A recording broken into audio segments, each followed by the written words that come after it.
Hello friends, मैं शिवम सिंह आपका weevil institute में बहुत बहुत स्वागत करता हूं। आई होप कि आप सभी लोग अच्छे होंगे और नियमित तौर पर पढ़ाई जो है कर रहे होंगे।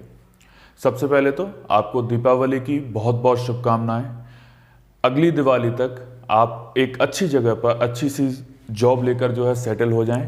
अगली दिवाली ऐसी आए कि आप सब सारे के सारे लोग एक अच्छी सी जॉब जो है प्राप्त कर लें, ठीक है।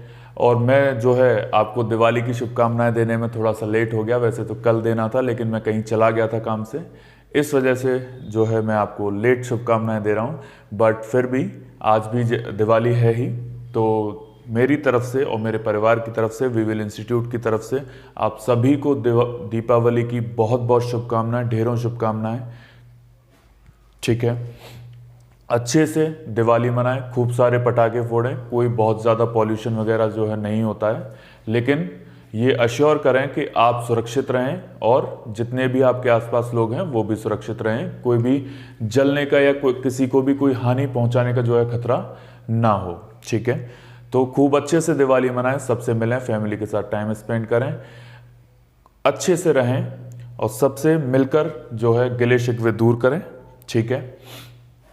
चलिए, तो लास्ट क्लास जो है हमने पढ़ी थी भाग नंबर 2, ठीक है। हमने भाग 1 पढ़ लिया, भाग 2 पढ़ लिया, अब हम पढ़ेंगे भाग नंबर 3, ठीक है। भाग नंबर 3, भाग नंबर 3 आप जानते हैं कि इसमें क्या आता है, मौलिक अधिकार आते हैं, हमारे फंडामेंटल राइट्स आते हैं, और ये बहुत ही इंपॉर्टेंट जो है टॉपिक है। इससे काफ़ी सारे प्रश्न आपको यूपी पुलिस के एग्जाम्स में, यूपीएसआई में या फिर यूपी के किसी भी एग्जाम में आपको सबसे ज़्यादा देखने को मिल जाएंगे, ठीक है।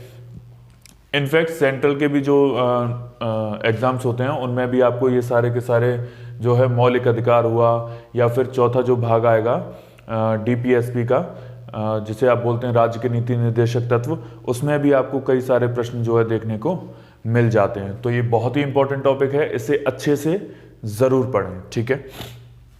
तो भाग नंबर 3 मौलिक अधिकार, इसमें जो आर्टिकल्स आते हैं यानी कि अनुच्छेद आते हैं वो आते हैं 12 से लेकर 35 तक।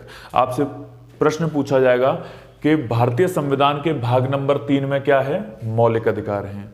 मौलिक अधिकार कहां से कहां तक दिए गए हैं या फिर किस अनुच्छेद से किस अनुच्छेद तक दिए गए हैं, 12 से लेकर 35 तक दिए गए हैं, ठीक है।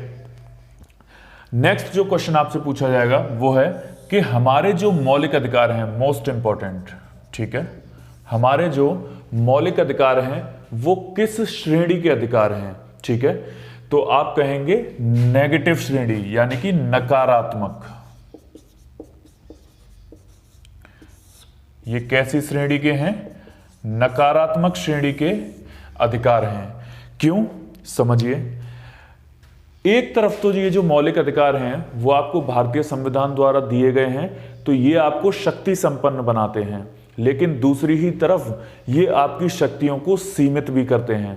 जैसे उदाहरण के तौर पर समझिए, मान के चलिए कि एक 10 किलोमीटर लंबी कोई सड़क है, उस पर आपको संविधान के द्वारा कहा गया या किसी के द्वारा कहा गया कि आप इस पर ट्रेवल कर सकते हैं, आप 10 किलोमीटर की सड़क है, आप इसको उपयोग में ले सकते हैं। ये क्या हुआ, आपको अधिकार दे दिया गया, ठीक है। लेकिन आपकी शक्तियों को भी सीमित कर दिया गया, क्या कहकर कि आप इस पर ट्रेवल तो कर सकते हैं लेकिन आपकी रफ्तार जो है वो 20 किलोमीटर प्रति घंटा से ज्यादा नहीं होनी चाहिए। यानी कि एक तरफ तो आपको शक्तियां दे दी कि आप इस पर चलिए, लेकिन दूसरी तरफ आपको बाध्य भी कर दिया कि आप इससे तेज नहीं चल सकते हैं, ठीक है। तो ऐसे ही हमारे जो मौलिक अधिकार हैं वो हमको एक तरफ तो शक्तियां प्रदान करते हैं, लेकिन दूसरी तरफ क्या करते हैं, हमारी शक्तियों को सीमित भी करते हैं कि हम इससे ज्यादा कोई भी काम जो है नहीं कर सकते हैं, ठीक है। इसीलिए ये जो मौलिक अधिकार हैं वो कैसी श्रेणी के अधिकार हैं, नकारात्मक श्रेणी के अधिकार हैं, ठीक है। ये जो फंडामेंटल राइट्स हैं या फिर मौलिक अधिकार हैं वो कहां से लिए गए हैं, आप जानते हैं अमेरिका के संविधान से ये जो मौलिक अधिकार हैं वो लिए गए हैं। दोनों ही चीजें ऑप्शन में आ सकती हैं, या फिर जैसे कि मौलिक अधिकार कहां से लिए गए हैं, अमेरिका से लिए गए हैं, या फिर कहां से लिए गए हैं, यूनाइटेड स्टेट्स ऑफ अमेरिका यानी कि संयुक्त राज्य अमेरिका से लिए गए हैं। दोनों ही चीजें आ सकती हैं, ठीक है। चलिए, तो जो आर्टिकल्स हैं वो कहां से कहां तक हैं, 12 से लेकर 35 तक। उसमें से 2 आर्टिकल्स मैंने यहां पे लिखे हुए हैं, ठीक है। पहले इनको समझते हैं, उसके बाद आगे चलते हैं कि क्या पढ़ना है। अनुच्छेद नंबर 12 यानी कि आर्टिकल 12, इसमें राज्य यानी कि देश शब्द को परिभाषित किया गया है। यहां पर राज्य का तात्पर्य किससे है, देश से है, पूरे के पूरे भारत जो देश है उससे है, ठीक है।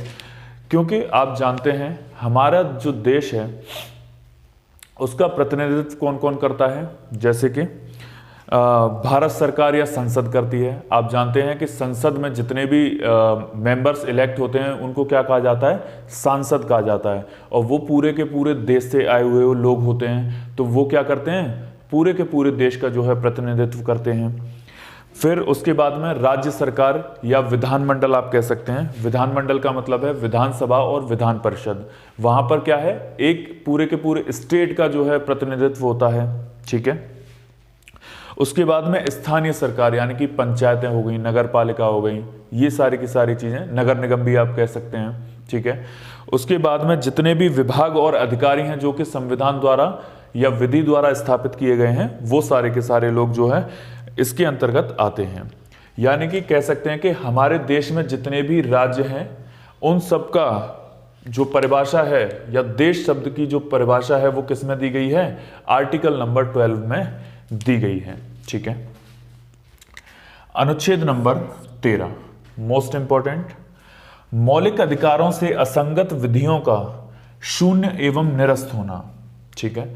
आपको एग्जाम्स में ये लिखा मिलेगा, लेकिन इसको सिंपल भाषा में अगर समझाएं तो क्या है, अगर कोई ऐसा कानून बनाया जाता है या फिर ऐसी कोई विधि बनाई जाती है जो कि आपको दिए गए मौलिक अधिकारों का हनन करती है, तो ऐसी विधि या ऐसे कानून को शून्य मान लिया जाएगा या निरस्त कर दिया जाएगा। ये कौन सा आर्टिकल कहता है, आर्टिकल नंबर 13 यानी कि अनुच्छेद 13 कहता है। यानी कि ऐसा कोई भी कानून नहीं बनाया जाएगा या ऐसा कोई कानून नहीं पास किया जाएगा जो कि आपके मौलिक अधिकारों को निरस्त करता हो या मौलिक अधिकारों का हनन करता हो। लेकिन अगर ऐसा बन भी जाता है तो वो क्या हो जाएगा, शून्य मान लिया जाएगा या निरस्त कर दिया जाएगा, ठीक है। इसीलिए इस अनुच्छेद 13 को क्या कहा जाता है, मूल अधिकारों का सुरक्षा कवच कहा जाता है, यानी कि मौलिक अधिकारों का सुरक्षा कवच कहा जाता है। दोनों चीजों में कंफ्यूज नहीं होना है बच्चे, मूल अधिकार आ जाए या फिर मौलिक अधिकार आ जाए, दोनों की दोनों एक ही चीज हैं, ठीक है। चाहे तो आपको मूल अधिकार लिखा मिल जाए या फिर मौलिक अधिकार लिखा मिल जाए, दोनों की दोनों क्या हैं, एक ही चीज हैं, ठीक है। दोनों में कंफ्यूज नहीं होना है। तो अनुच्छेद 13 को क्या बोलते हैं, मूल अधिकारों का सुरक्षा कवच भी कहा जाता है, क्योंकि ये हमारे अधिकारों का जो है संरक्षण करता है, ठीक है। इसके बाद में नेक्स्ट, आई होप आपने इसका स्क्रीनशॉट ले लिया होगा, ये आपको अच्छे से समझ आ गया होगा, ठीक है। मैं मिटाने जा रहा हूं। इसके बाद में आप एक लिस्ट बनाएंगे जो कि बहुत इंपॉर्टेंट है और उससे कई सारे प्रश्न जो है पूछ लिए जाते हैं, ठीक है। चलिए, लिस्ट में क्या करना है आपको, 6 जो है मौलिक अधिकार, हमें जो है 6 मौलिक अधिकार दिए गए हैं। पहले 7 दिए गए थे, लेकिन उसमें से संपत्ति का जो मौलिक अधिकार था या हमारी संपत्ति का जो अधिकार था वो 44वें संविधान संशोधन 1978 के द्वारा हटा दिया गया था। तो अभी हमारे पास कितने मौलिक अधिकार हैं, केवल और केवल 6 मौलिक अधिकार हैं, ठीक है। तो वो लिखेंगे, आप हेडिंग डाल लेंगे 6 मौलिक अधिकार, 6 मौलिक अधिकार। ये लिस्ट बहुत जरूरी है, बहुत इंपॉर्टेंट है, इससे कई बार प्रश्न जो है पूछ लिए जाते हैं। पहला कौन सा है, समानता का अधिकार।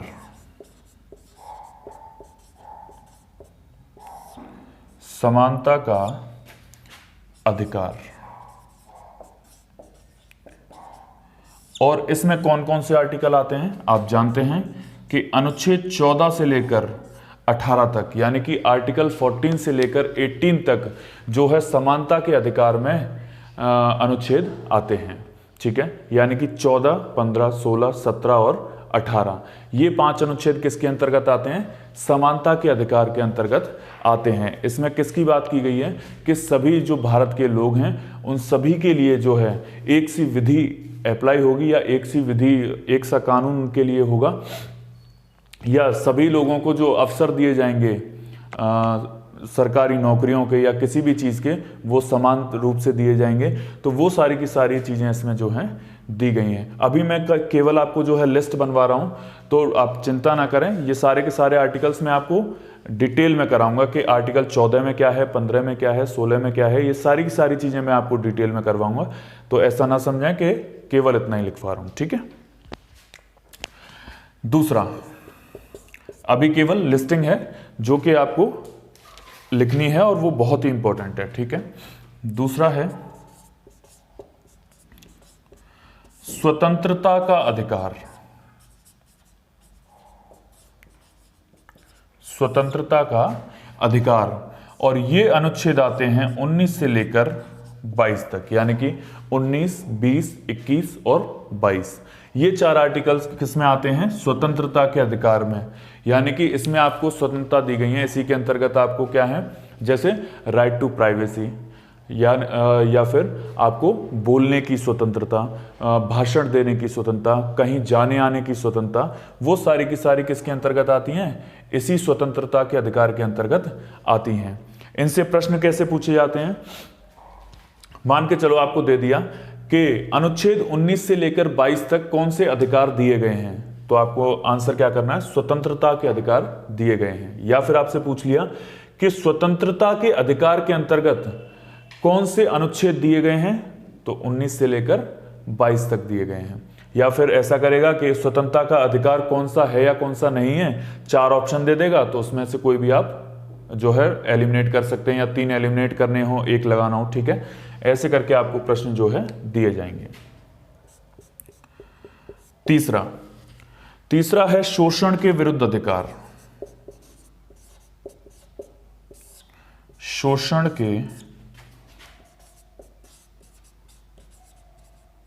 विरुद्ध अधिकार, और इसमें जो आर्टिकल्स आते हैं वो आते हैं 23 से लेकर 24 तक, यानी केवल 2 आर्टिकल 23 और 24, ठीक है। इसमें क्या दिया गया है कि जितनी भी महिलाएं हैं उनके शोषण के लिए अधिकार दिया गया है, कि मतलब उनके जो शोषण होता है उससे संबंधित जो आर्टिकल्स दिए गए हैं कि, और जो बच्चे होते हैं छोटे, उनका जो शोषण होता है उनके बारे में इसमें दिया गया है, ठीक है। नेक्स्ट लिखेंगे 4th, धार्मिक स्वतंत्रता का अधिकार। धार्मिक स्वतंत्रता का अधिकार, और ये है 25 से लेकर 28 तक, यानी कि 25, 26, 27 और 28। ये 4 आर्टिकल आपको किसके अंतर्गत दिए गए हैं? धार्मिक स्वतंत्रता के अधिकार के अंतर्गत दिए गए हैं। यानी कि इसमें क्या दिया हुआ है कि आप कोई भी धर्म अपना सकते हैं, किसी भी धर्म की उपासना कर सकते हैं, या फिर आप किसी भी धर्म से संबंधित जो एजुकेशन है वो ले सकते हैं। तो ये सारी की सारी चीजें किसमें दी गई हैं? इसमें 4थे मौलिक अधिकार में दी गई हैं, धार्मिक स्वतंत्रता के अधिकार में, ठीक है। 5वां है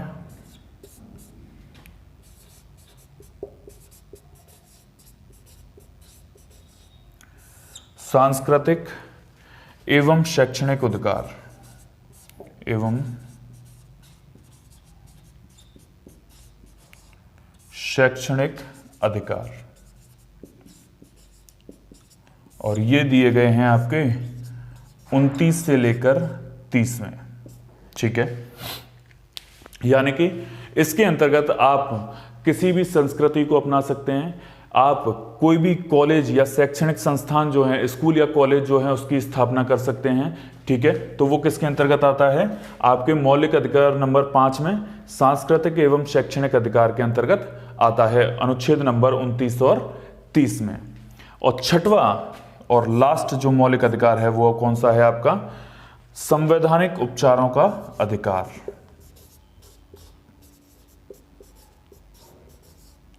संवैधानिक उपचारों का अधिकार जो आता है आर्टिकल नंबर 32 में।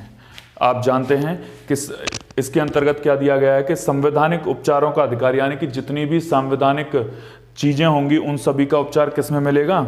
आर्टिकल नंबर 32 में मिलेगा। जब आर्टिकल नंबर 32 हम पढ़ेंगे तो इसी के अंतर्गत हम 5 रिटों के बारे में पढ़ेंगे कि आपके किसी भी मौलिक अधिकार के बारे में अगर हनन होता है या आपके किसी भी अधिकारों का हनन किया जाता है तो उसके तहत जो है सुप्रीम कोर्ट या आर्टिकल 32 के तहत सुप्रीम कोर्ट जो है वो क्या कर सकता है? एक रिट जारी कर सकता है और आपके अधिकारों का हनन होने से उसको बचा सकता है। ठीक है, तो वो हम किस में पढ़ेंगे? आर्टिकल नंबर 32 में पढ़ेंगे।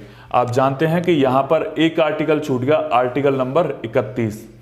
वो क्या था? वो था संपत्ति का अधिकार। 7वां जो अधिकार हुआ करता था वो कौन सा था? संपत्ति का अधिकार, जिसको हटा दिया गया, यानी कि इसको खत्म कर दिया गया और इसको बना दिया गया कौन सा? आर्टिकल 300 का एक नॉर्मल अधिकार बना दिया गया, इसको मौलिक अधिकारों में से हटा करके। 44वें संविधान संशोधन 1978 के तहत, ये मैं लिखवा दूंगा आपको जब हम ये इलेबोरेट करेंगे, ये जो है लिखेंगे तो ये चीजें मैं आपको लिखवा दूंगा कि कौन से आर्टिकल के तहत जो है इसको हटाया गया या बदला गया। ठीक है, तो ये जो है आपको 6 मौलिक अधिकार आपको याद रखने हैं, ये बहुत ही इंपॉर्टेंट हैं। इसके अलावा एक चीज और आपसे पूछी जाती है कि वो कौन से अधिकार हैं या वो कौन से अनुच्छेद हैं जो केवल और केवल भारतीय लोगों को दिए गए हैं, या फिर दूसरी तरीके से पूछी जा सकती है कि वह कौन से अधिकार हैं जो सारे के सारे लोगों को दिए गए हैं, चाहे वो विदेशी हो या भारतीय मूल का हो। ठीक है, जल्दी से लिखिए या फिर स्क्रीनशॉट ले लीजिए। आई होप आपने स्क्रीनशॉट लिया होगा। बहुत इंपॉर्टेंट प्रश्न है और कई बार इससे एग्जाम्स में जो है क्वेश्चन पूछ लिए जाते हैं। 2 चीजें लिखनी है। पहला है केवल भारतीयों के लिए, केवल भारतीयों के लिए, यानी कि वह कौन से आर्टिकल हैं जो केवल और केवल, या वो कौन से मौलिक अधिकार हैं जो केवल और केवल भारतीयों के लिए दिए गए हैं। ठीक है, तो उसमें आप क्या लिखेंगे? 15, 16, 19, 29 और 30। ठीक है, ये जो आर्टिकल्स हैं, ये जो अनुच्छेद हैं, वो केवल और केवल भारतीयों के लिए ही अप्लाई होते हैं, यानी कि ये अधिकार केवल और केवल जो भारतीय मूल का व्यक्ति होगा, जो भारतीय होगा, उसी को दिए जाएंगे, ना कि किसी विदेशी को। अगर कोई विदेशी व्यक्ति आता है और वो कहता है कि ये तो मौलिक अधिकार हैं, ये हमें भी मिलने चाहिए, तो ऐसा नहीं होगा। ठीक है,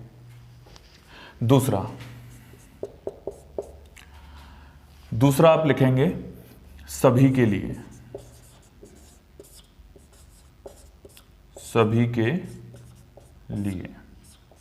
इसमें आप लिखेंगे 14, 20, 21, 23, अनुच्छेद 14, 20, 21, 23, 24, 25, 26, 24, 25, 26, 27 और 28। ये जो अनुच्छेद हैं ये किस पर काम करेंगे? चाहे कोई भी व्यक्ति विदेशी हो, किसी दूसरे देश का हो या कहीं का भी कोई व्यक्ति हो, उसके ऊपर ये जो है मौलिक अधिकार जो है उसको दिए जाएंगे या अप्लाई किए जाएंगे। मान के चलिए कि कोई फॉरेनर आता है, कोई विदेशी हमारे देश में आता है और उसके साथ कोई बदतमीजी हो जाती है या कोई छेड़खानी हो जाती है या कोई कृत्य ऐसा हो जाता है जो कि असंवैधानिक है, तो उसके लिए ये जो आर्टिकल है वो अप्लाई होगा। और 14वें आर्टिकल में क्या दिया हुआ है? विधि के समक्ष समता, यानी कि कानून सबके लिए समान होगा। अगर कोई विदेशी व्यक्ति आता है, वो यहाँ पर आके मान के चलिए किसी का मर्डर कर देता है या कोई चोरी कर लेता है, तो उसे ऐसा नहीं कह सकते कि ये विदेशी है, ये अपने देश के कानून के हिसाब से करेगा, नहीं, क्योंकि उसने जो मर्डर किया है या चोरी की है वो कहाँ पर की है, भारत में की है। और आर्टिकल 14 में दिया गया है कि विधि के समक्ष क्षमता, यानी कि कानून सबके लिए समान होगा। तो ये किस पर भी अप्लाई होगा, उस अंग्रेज पर भी अप्लाई होगा और यहाँ के संविधान के हिसाब से उसको सजा जो है दी जाएगी। ठीक है, अगर मान के चलो कि कोई व्यक्ति जो कि फॉरेनर है, विदेशी है, वो आकर के कहता है कि मुझे भी यहाँ की जो सरकारी नौकरियां हैं उनमें अफसर चाहिए, तो वो गलत होगा। क्यों? क्योंकि आर्टिकल नंबर 16 जो है या 15 जो है, ये किसकी बात करते हैं, अफसर की समानता की बात करते हैं। ठीक है, यानी कि सरकारी नौकरियां जो होंगी उनके समानता की जो है बात करते हैं। तो इसमें तो अंग्रेजों के लिए है नहीं, ये तो केवल किसके लिए है, भारतीयों के लिए है। ये आर्टिकल्स केवल किस पर काम करेंगे, भारतीयों के लिए करेंगे, क्योंकि भारतीय कोई भी व्यक्ति होगा, वो चाहे किसी भी धर्म का हो, जाति का हो, मूल का हो, वंश का हो, वो ये चीज कह सकता है कि मैं भारत का व्यक्ति हूं और मुझे जो है मेरा अफसर के समानता का अधिकार है, मुझे सरकारी नौकरियों में समान अवसर भी मिलना चाहिए, तो उस पर तो अप्लाई हो जाएगा। लेकिन कोई भी फॉरेनर आके कहेगा, तो फॉरेनर या कोई विदेशी यहाँ पर आकर कहेगा कि मुझे सरकारी नौकरी में समानता चाहिए, तो उसे जो है नहीं दी जाएगी। ठीक है, तो ये दोनों चीजें आप याद रखेंगे। केवल भारतीयों के लिए कौन कौन से आर्टिकल आते हैं, 15, 16, 19, 29 और 30, और सभी के लिए चाहे वो कहीं का भी नागरिक हो, 14, 20, 21, 23, 24, 25, 26, 27 और 28। इतना आपको जो है मौलिक अधिकारों के बारे में याद रखना है। और इससे पहले जो मैं आपको भारत का संवैधानिक विकास कराया था, उसमें मैं आपको करा चुका हूं कि मौलिक अधिकारों की मांग जो है कब कब और कहां कहां कैसे कैसे की गई थी। जैसे एक एग्जाम्पल के तौर पर मैं आपको बताता हूं कि लिखित जो मांग की गई थी वो 1928 में मोतीलाल नेहरू के द्वारा की गई थी, ये मैं आपको लिखा चुका हूं। कॉमनवेल्थ ऑफ इंडिया बिल में जो है एनी बेसेंट के द्वारा की गई थी, ये भी मैं आपको लिखा चुका हूं। तो ये सारी की सारी चीजें मैं आपको लिखा चुका हूं। अभी मौलिक अधिकार में जो है आपको इतना याद करना है, जो लिस्ट मैंने लिखाई है आपको वो याद करनी है कि कौन सा आर्टिकल कहां से कहां तक है। फिर आगे की कहानी आपको जो है समझ आएगी कि इसमें कौन कौन सी चीजें दी गई हैं और कैसे कैसे वो काम करती हैं। ठीक है, आई होप कि आपको इतना समझ आ गया होगा। आज की कहानी हम यहीं पर रोकेंगे। वीडियो आपको ज़रूर अच्छी लगी होगी, अगर अच्छी लगी है तो लाइक करें, शेयर करें और चैनल को प्लीज़ सब्सक्राइब ज़रूर कर लें। ऐसे ही आपकी क्लास जो है चलती रहेंगी। पॉलिटी हम धीरे धीरे ऐसे करके ख़त्म करेंगे। ठीक है, और एक बार फिर से आपको दिवाली की, गोवर्धन की, भाई दूज की बहुत बहुत शुभकामनाएं।